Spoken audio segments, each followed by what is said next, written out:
इतना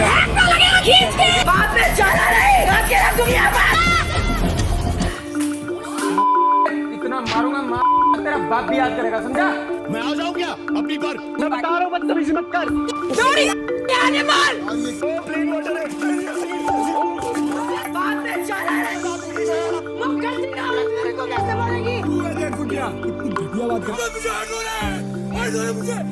कहीं ना कहीं मेरे दिमाग में एक सुसाइड का थॉट भी आया कि मैंने ऐसा क्या ही कर दिया कि मैं अब तक ये सजा भुगत रहा हूँ। भगवान जी ने शायद थोड़ी सद्बुद्धि दी है, मैंने कोई गलत डिसीजन नहीं लिया।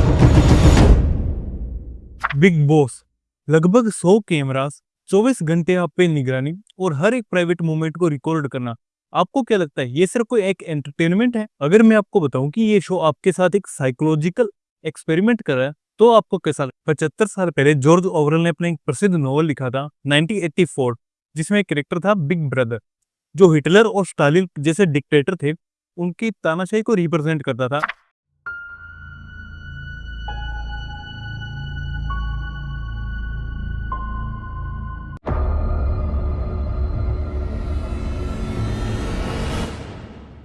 यानी एक वार्निंग थी कि एक बिग ब्रदर नाम का एक कैरेक्टर है जो आपकी हर एक चीज पे निगरानी रखता है।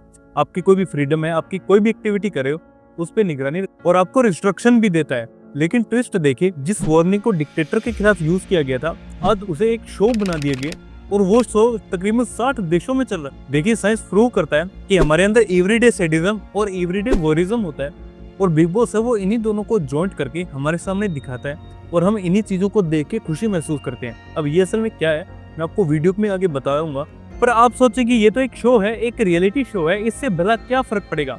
मैं आपको बताता हूँ इससे असली फर्क क्या पड़ता है। प्रत्युषा बनर्जी और जयश्री रमैया जैसे लोगों ने इस शो के बाद सुसाइड करी और ऐसी 28 और कंटेस्टेंट जो इस रियलिटी शो में पार्ट बन चुके हैं उन्होंने भी जाके अंत में सुसाइड ही किया। अब यह सिर्फ नंबर नहीं है बल्कि एक मैन्युफैक्चरिंग ड्रामा है जिसमें 24 घंटे की फुटेज को 50 मिनट की एक फुटेज बना के दिखाना। अब बिग बॉस को ये फर्क नहीं पड़ता कि कंटेस्टेंट की रियल लाइफ पे उससे क्या फर्क पड़ेगा, क्योंकि 50 मिनट की जब वो वीडियो एडिट करते हैं तो उससे ढेरों कंट्रोवर्सीज होती है। पर बिग बॉस को असल में इस चीज से कोई फर्क नहीं पड़ता, उन्हें फर्क पड़ता है टीआरपी से। असल में इसकी डार्क साइड तो ये है कि बिग बॉस कहते हैं कि ये एकदम रियल शो है, पर्सन है वो अपनी रियल कैरेक्टर दिखाता है, पर असल में इसमें कुछ रियल है ही नहीं, सब कुछ एकदम स्क्रिप्टेड है।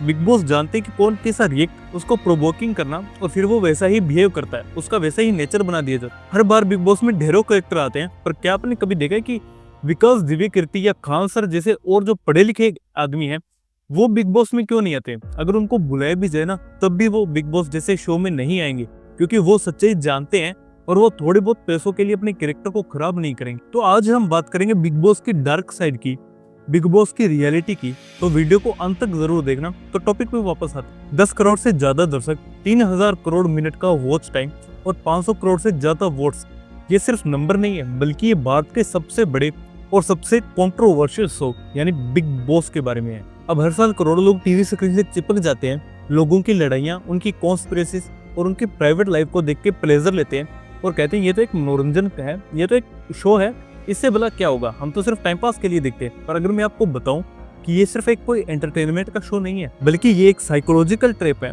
जो उसमें भाग लेने वाले कंटेस्टेंट को ही नहीं बल्कि आपको यानी ऑडियंस को भी बीमार बना रहा है। देखिए बिग बॉस की कहानी को समझने के लिए हमें 75 साल पीछे यानी 1949 में जॉर्ज ऑरवेल का एक लिखा हुआ प्रसिद्ध नॉवल 1984 को, अब ये जो नॉवल था वो हिटलर और स्टालिन जैसे जो डिक्टेटर थे उनके लिए एक वार्निंग थी और एक वर्ड का यूज किया गया था बिग ब्रदर। और ऐसा दिखाया गया था कि एक जो डिक्टेटर है वो अपनी जो आवाम है, जो लोग हैं वहाँ के, जो सोसाइटी है, जो लोगों की फ्रीडम है, उनकी जो प्राइवेसी है, उनके जो भी काम है उन पे किस तरह से प्रभाव डालता है। यानी एक तरफ से ये वार्निंग थी और उसका नाम दिया गया था कि big brother is watching you. हर जगह ऐसे पोस्टर लगा दिए गए थे का हर जगह स्लोगन लिखा था और टेली स्क्रीन के जरिए हर एक आदमी की प्राइवेसी उसको देखी जा रही थी। यानी एक तरीके से ऐसी सोसाइटी बनाना जहाँ पे लोगों की प्राइवेसी, उनकी फ्रीडम और उनकी ट्रुथ को लेके कोई भी चीज ना हो। एट द एंड उन्होंने यही कहा था कि इस तरह से किसी पे निगरानी रखना या ऐसे समाज का निर्माण करना इंसानियत का एंड है, वो एकदम खत्म कर देता है चीज को। पर असल में ट्विस्ट देखिए कि जो चीज वार्निंग दी यानी ऐसे डिक्टेटर के खिलाफ आज उसको एक एंटरटेनमेंट शो बना दिया गया। अब ये शुरुआत कहाँ से हुई वो भी मैं आपको बताता हूँ। तो इसे पहला शो बना था 1999 में नीदरलैंड में बिग ब्रदर नाम से। अब इसमें क्या था कि एक कोई घर था, उसके अंदर 10 व्यक्तियों को छोड़ दो, उनको खुले सांड की तरह लड़ने दो, वो जो करे उन्हें वो करने दो। अब धीरे धीरे ये ट्रेंड बढ़ा, पर ऐसा नहीं कि वो शो बना और कोई दिक्कत भी नहीं है। जो वहाँ के एक्सपर्ट थे उन्होंने इस चीज पे एलिगेशंस लगाए। उन्होंने कहा कि ये शो जब पब्लिक में दिखाया जाएगा तो जो बच्चे हैं वो ज्यादा और गुस्सेल हो जाएंगे और उनको लगेगा कि ऐसी छोटी मोटी नॉर्मल चीजें होती है जो उस शो में टीआरपी के लिए या उस शो को हाईलाइट मिले, तो उसके लिए वो तो करेंगे, पर उसे लोग हैं वो एकदम रियल मानेंगे। और वो शो है वो लोगों को और ज्यादा अच्छा लगने लगा और धीरे धीरे वो शो है 60 कंट्रीज में चलने लगा। यानी 1, 2, 3, 4 ऐसे करके 60 कंट्रीज में वो वर्ल्ड वाइड शो चलने लगा और 400 से ज्यादा सीजन आ गए। और जब सभी ने इसकी कॉपी की तो भारत पीछे रहने वाला नहीं था। 2006 में बिग बॉस नाम से भारत के अंदर भी बिग ब्रदर की एंट्री हो गई। अब ये शो धीरे धीरे अपनी रफ्तार पकड़ने लगा और ज्यादा सक्सेसफुल होने लगा। अब सवाल आता है कि इसकी सक्सेस के पीछे राज क्या? तो इसके पीछे 2 साइकोलॉजिकल प्रिंसिपल है, एक तो है सैडिज्म और एक है वोरिज्म। मैं आपको एक एक करके दोनों के बारे में बताता हूँ। अब सैडिज्म का मतलब है कि दूसरों का पेन और उनका जो अपमान हो रहा है, जो उनका दर्द है, उसको लेके खुद प्लेजर महसूस करना, यानी खुशी मिल रही है कि सामने वाला पीड़ा में है, उसको दर्द है या उसका अपमान हुआ है, पर उसको देख के हमें खुशी मिलती है। हम नॉर्मल लाइफ में भी देखते हैं कि कहीं पे भी सड़कों पे जब कोई लड़ाई होती है तो लोग हैं वो उन्हें छुड़ाते नहीं है, बल्कि उस चीज का देखते हैं, वीडियो बनाते हैं, इंजॉय करते हैं। इसी तरह स्ट्रीट फाइट या जो भी मूवी में ऐसा दिखाया जाता है कहीं पे लड़ाई, तो हम उसको और ज्यादा इंजॉय करते हैं। और ये कोई नया नहीं है। अगर हम देखें तो पुराने समय में ऐसे जहाँ पे राजा बैठते थे और उसका पूरा फैमिली बैठता था और जो साम्राज्य के जो लोग हैं वो भी आते थे और अखाड़े में एक व्यक्ति को एक जानवर के साथ या 2 व्यक्तियों को आपस में लड़ाया जाता था। अब वहाँ पे आदमी लड़ते थे तो उनको पीड़ा होगी, उनका दर्द भी होता है और वो और ज्यादा घायल हो जाते हैं, पर लोग वहाँ पे उस चीज को एंजॉय करते थे। तो ये सैडिज्म है, ये बहुत पहले से चला आ रहा है और आज बिग बॉस है वो उसी कॉन्सेप्ट का यूज करके और ज्यादा सक्सेस हो रहा है। साल 2013 में साइकोलॉजिकल साइंस जर्नल में एक पब्लिश स्टडी में बताया गया और यूनिवर्सिटी ऑफ ब्रिटिश कोलंबिया के एक इरिन बुकलेस ने भी इस जो सैडिज्म है इसको एवरीडे सैडिज्म बोला और कहा कि एक रियल पर्सनैलिटी है और जो हर प्रकार के एक नॉर्मल पर्सन में भी पाई जाती है। अब उन्होंने ये भी बताया कि ये सैडिज्म कितना ज्यादा खतरनाक है कि कोई व्यक्ति किसी को दुखी करने के लिए एक्स्ट्रा एफर्ट भी लगा सकता है। अब कुल मिला के ये वही फीलिंग है जब कोई लड़ाई हो रही होती है या आप WWE जैसे कई शो देखते हो जहाँ पे कोई फाइट वगैरह का सीन होता है और आप उस चीज के लिए एंजॉय करते हो, यानी आपको वो देख के आनंद मिलता है। यही वो चीज है, अब उसको रियल लाइफ में समझो। अब बिग बॉस इसी सैडिज्म को प्रमोट करता है, यानी किसी के चेहरे पे चीली लगा देना या किसी को काउ डक में नहलाना, किसी को 1.5 फुटिया या भैंस करना, यानी उसकी बॉडी शेमिंग का भी मजाक उड़ाना। और कईयों को इससे टास्क दिए जाते हैं जिससे उनको दर्द होता है और हम उस दर्द को लेके एकदम एंजॉय करते हैं। बता क्यों? क्योंकि हमारे अंदर एवरीडे सैडिज्म पाया जाता है, चाहे वो थोड़ा हो या ज्यादा हो। अब कई ऑडियंस है, आप बुरा मत मानिएगा, जो इस चीज को देख के बहुत ज्यादा एंजॉय करती है। अब कई स्टडीज में ये भी बताया गया है कि जो ऐसे रियलिटी शो को देखते हैं और उनको और ज्यादा एंजॉय करते हैं, यानी उनका जो IQ है वो बहुत कम होता है और ऐसे ही लोग इस चीज को ज्यादा प्रमोट करते हैं। मेंटल हेल्थ फाउंडेशन में एक सर्वे में बताया गया कि जो बिग बॉस जैसे रियलिटी शो देखते हैं 4 में से 1 पर्सन की बॉडी इमेज को लेकर समस्या होती है और वो उस चीज का डिप्रेशन, एंजाइटी और सुसाइडल थॉट से घिरा होता है। अब इस चीज का दूसरा वेपन है वॉयरिज्म। अब वो कैसे, मैं आपको बताता हूँ। अब वॉयरिज्म का मतलब है कि किसी भी व्यक्ति की प्राइवेट लाइफ या उसके प्राइवेट मोमेंट को देख के सेक्सुअल और मेंटल प्लेजर लेना। अब बिग बॉस के घर के अंदर तकरीबन 100 कैमरास होते हैं और अगर मैं बिग ब्रदर की बात करूं तो उसके अंदर 110 के करीब कैमरा और 125 लगभग माइक्रोफोन्स होते हैं और वो 24 घंटे चलते रहते हैं और लोगों की जो भी प्राइवेट बातें होती है, उनकी कोई भी प्राइवेट जो स्टोरी रही होती है, चाहे वो पास्ट की हो, चाहे वो उस करंट शो में दिख रही हो, या उनकी जो प्राइवेट मोमेंट है उस चीज को कैप्चर करना।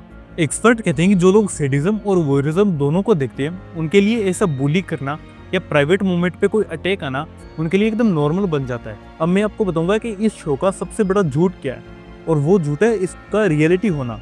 देखिए, ऐसे कई पुराने कैंडिडेट्स ने बताया है और अपने कुछ इंटरव्यू में उन्होंने बताया कि ये शो पूरी तरह से स्क्रिप्टेड है। मैं उनका नाम नहीं लूंगा, पर मैं आपको बताता हूँ कि उन्होंने असल में कहा क्या। जैसे कई सेलिब्रिटी जो इस शो में जाके आ चुके थे उन्होंने बताया कि ये शो पूरी तरह से स्क्रिप्टेड है, क्योंकि असल में बिग बॉस जानता है कि किसी पर्सन को प्रोवोक किया जाएगा या उसके साथ ऐसा गलत टास्क किया जाएगा तो वो किस तरह का रिएक्ट करेगा और उसके बाद में क्या करना है। अब वो चीजें सब जानता है, तो असल में ये स्क्रिप्टेड है। इसी तरह मैं आपको एक नाम बता देता हूँ, केसारी लाल यादव। उन्होंने भी बताया कि वो गए तो थे इस शो के अंदर अपना कोई रियल टैलेंट दिखाने के लिए, कोई हिडन टैलेंट दिखाने के लिए, पर असल में वहाँ पे वैसा कुछ है ही नहीं। वहाँ पे ये सिखाया जाता है कि आप बस गाली दो, अब्यूजिंग वर्ड बोलो तो आपको ज्यादा मतलब स्क्रीन पे दिखाया जाएगा और टीआरपी है वो और ज्यादा हाई होगी। अब असल में केसारी लाल यादव वो ऐसा कर नहीं पाए, तो उनको शो से जल्द ही निकाल दिया गया। अब इसी तरह कई और कंटेस्टेंट भी गए थे जिनको बहुत समझ है, असल में व्यवहारिक ज्ञान की काफी जानकारी है, पर उन्होंने वैसा एक मैन्युफैक्चर्ड ड्रामा क्रिएट करने से मना किया, तो उनको शो से बाहर निकाल दिया गया। अब बिग बॉस असल में जानता है कि किसको हीरो के रूम में दिखाना और किसको विलन के रूम में। अब हीरो के रूम में जिसे दिखाना है वो तो वो चीजें आसानी से कर देगा। अब जिसको विलन के रूम में दिखाना है वो अक्सर इन चीजों से मना कर देते हैं, तो उनको बिग बॉस है वो खुद ही एलिमिनेट कर देता है। अब सच तो ये है कि आप 24 घंटे की फुटेज को सिर्फ 50 मिनट में दिखाओगे, और असल में बिग बॉस ऐसा ही करता है कि मान लीजिए किसी की कोई बात पे फाइट हो गई, अब वो फाइट चली 2 घंटे, अब बिग बॉस उसको दिखा रहे सिर्फ 24 मिनट के लिए, तो बाहर यानी इंटरनेट पे लेके उसको कितनी ही कंट्रोवर्सी हो, बिग बॉस को उससे कोई फर्क नहीं पड़ता। किसी व्यक्ति की पर्सनल लाइफ पे कितना इफेक्ट पड़ रहा है, उसको लोग बाहर जाके कितना बुली करेंगे, कोई फर्क नहीं पड़ता। उससे टीआरपी आ रही है कि नहीं आ रही, वो चीज बिग बॉस देखता है। अगर हाँ वो टीआरपी बूस्ट हो रहा है तो वैसी चीजें और दिखाओ, और अगर नहीं हो रहा है तो उस चीज को बाहर निकालो, उस पर्सन को ही आउट कर दो और कोई नया आइडिया लेके आओ। और जब ऐसे गलत तरीके से शो को दिखाया जाता है और लोग जब शो से बाहर आते हैं तो उन्हें उस कंट्रोवर्सीज का सामना करना पड़ता है, तो वो डिप्रेशन में चले जाते हैं, एंजाइटी में होते हैं और कई सारे उनको सवाल खड़े हो जाते हैं। फिर वो मेंटल हेल्थ का शिकार बनते हैं और धीरे धीरे वो सुसाइड थॉट भी आने लगते हैं। जैसा कि मैंने आपको वीडियो की शुरुआत में बताया कि टोटल 28 कंटेस्टेंट्स ने सुसाइड भी कर लिया था, तो आप समझ सकते हैं कि इस शो का मेंटल पे कितना असर पड़ता है। मतलब बिग बॉस जैसा शो वो टीआरपी के लिए लोगों की जिंदगी के साथ खेल रहा है। अब असल में ये देखा जाए कि इस शो से हमारे सोसाइटी पे क्या असर पड़ता है, तो जैसा कि मैंने बताया एग्रेशन है वो लोगों का और ज्यादा बढ़ जाता है। प्राइवेट लाइफ को लेके वो ज्यादा इतने सिक्योर नहीं रहते, उनको लगता है कि ये चीजें बहुत ही नॉर्मल है, अगर किसी की प्राइवेट मोमेंट हमें दिखाई जा रही है तो हम भी वैसा कर सकते हैं क्योंकि वो रियल है ना। क्योंकि एक बिग बॉस की अपनी एक ऑडियंस है, और जब एक सीजन के अंदर कोई एक सेलिब्रिटी आता है तो उसकी भी एक अलग ऑडियंस है, पर वो धीरे धीरे उस शो को देखने के लिए यानी अपने कैंडिडेट को देखने के लिए वो शो पे दे आती है और उसकी भी एक रेगुलर व्यूअर बन जाती है। और जैसा कि मैंने बार बार बताया कि सैडिज्म और वोयरिज्म के कारण लोगों की जो नेचर है वो पूरी तरह से ही चेंज हो जाती है। और अगर ये शो आपके लिए अच्छा होता तो आपने क्यों नहीं देखा कि इतने जो सीजन आ चुके हैं बिग बॉस के, चाहे वो हिंदी का हो, चाहे कन्नड़, मलयालम, तमिल, कोई भी हो, क्या उसमें कोई एक पढ़ा लिखा इंसान ये जैसे विकास देवी कीर्ति या और भी जैसे कई एजुकेटेड पर्सन है जो लोगों के लिए इंस्पिरेशन बनते हैं, जो समाज के लिए अच्छे हैं या जिन्होंने बहुत अच्छे नोवेल लिखे हैं, जिन्होंने रियल में कोई अच्छा काम किया, वो लोग इस बिग बॉस में क्यों नहीं जाते? हमेशा बुली करने वाले या बॉडी शेमिंग पे बात करने वाले या जिनको एग्रेशन दिखाना है, जिनको अब्यूज करना है, वो ही इस शो में क्यों जाते हैं और उन्हीं में से कोई एक जीत भी जाता है। अब असल में इस सारी बात का कंक्लूजन क्या है? क्या आप इस शो को देखना चाहेंगे? वो सारा आपके ऊपर है।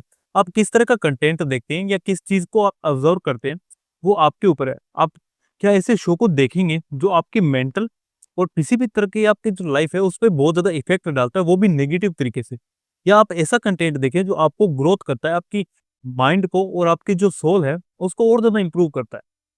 तो वो आपके ऊपर है कि आप कैसा शो है उसको देखना पसंद करेंगे, किस तरह के लोगों को आप देखेंगे। क्योंकि ये साइंस ने भी प्रूव कर दिया है कि जो इस तरह के रियलिटी शो को लंबे समय से देखते आ रहे हैं उनकी जो एग्रेशन है वो और ज्यादा बढ़ जाता है और उनका जो आईक्यू है वो और ज्यादा कम हो जाता है। तो आप किस चीज को देखना सही से प्रेफर करेंगे वो आप ही के ऊपर है। अपने विचारों का ध्यान रखो, वो तुम्हारे शब्द बन जाएंगे, और तुम्हारे शब्द है वो तुम्हारे कर्म बन जाएंगे, और तुम्हारे कर्म है वो तुम्हारी आदत बन जाएंगे, और तुम्हारी आदत तुम्हारा चरित्र बन जाएगी, और यही चरित्र तुम्हारे भविष्य का निर्माण करेगी और एक समाज का निर्माण करेगी, जिससे हमारा देश है वो और ज्यादा उन्नति करेगा।